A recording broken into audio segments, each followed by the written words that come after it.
The ACLU and the Center for Reproductive Rights have announced that they filed a lawsuit against Georgia's heartbeat bill today. The lawsuit calls the bill a, quote, affront to the dignity and health of Georgians. The state's Living Infants, Fairness and Equality, or LIFE Act, bans all abortions after a fetal heartbeat is detected. CBSNews.com reporter Kate Smith has been following this story and joins us now.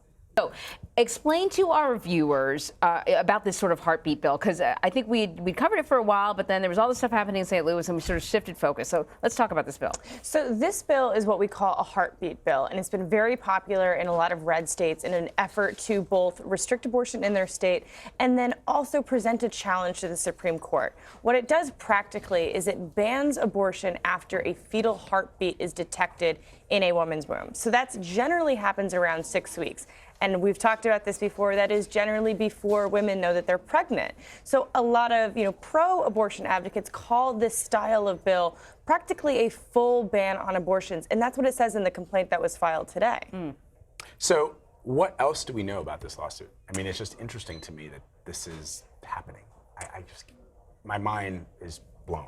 Yeah, I mean, it is really interesting because we just had such a unrelenting wave of these legislations getting passed over the spring, and yet none of them have been able to be implemented because, because they go directly against all of this Supreme Court precedent that we've had for decades, literally decades. So speaking of that, the ACLU has been sort of at the forefront of sort of targeting these bills.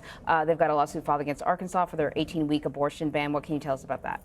I mean, the ACLU has been at the front of all of these. And, before there were these, heartbeat bills, there were the trap laws. And before that, there was the admitting privileges law. And the ACLU is really ahead of all of these things and really an advocate for abortion rights in states. And one thing to note is that when these states lose these lawsuits, they have to pay the ACLU's legal fees. So I remember I was looking in Alabama, for example, they've spent more than, I think $3 million to the ACLU for fighting various state laws that weren't constitutional. You mentioned trap laws. I know we've talked about it before, but some people might not know what they are. Yes. Explain that.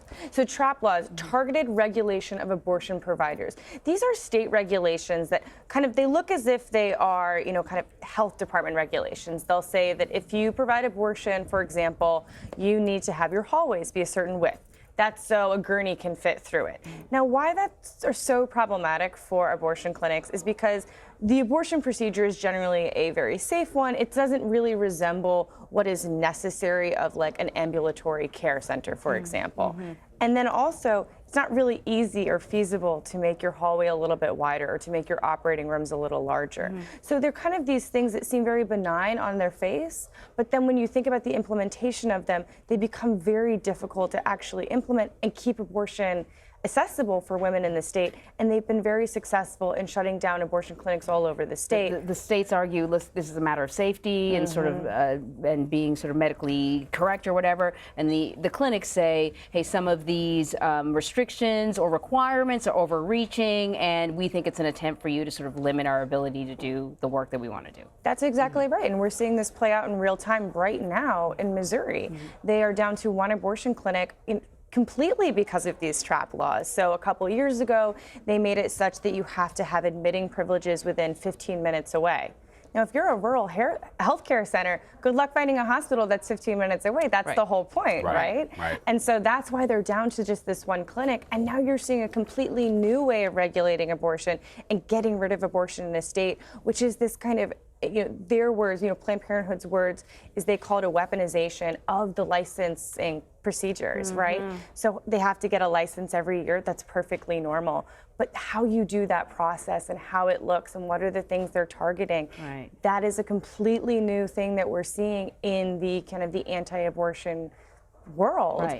And, right now, it's been very successful. It's been, touch and go for that clinic for a month now. Wow. Just real quick, Kate, let's update our viewers on Missouri's abortion clinic. What are the updates out of St. Louis? Yeah, so today's going to be a very, very important day for that clinic. So last week, as you know, they decided the state officially did not renew that license. But however, the clinic was still able to continue providing abortions via an injunction that expires today at 5 p.m. Now, what's happened is that case is now going to an administrative hearing committee. So it's just being held in the state as if it's any other, state objection that you would have to any other state decision that would be made. And important to note here, they're not arguing on constitutional grounds. This will have nothing to do with Roe v. Wade, Planned Parenthood v. Casey, nothing to do with that. It is simply, was this license handled properly the way the state has said it should be? Now, in the meantime, Planned Parenthood has asked for a motion to stay. That means that the clinic can stay operating on abortion care until a final decision is reached. We don't know how that's going to go. We're expecting an answer today, and of course, we'll be updating you. All right. All right. Excellent. Thank you, Kate. Appreciate Thank it. you.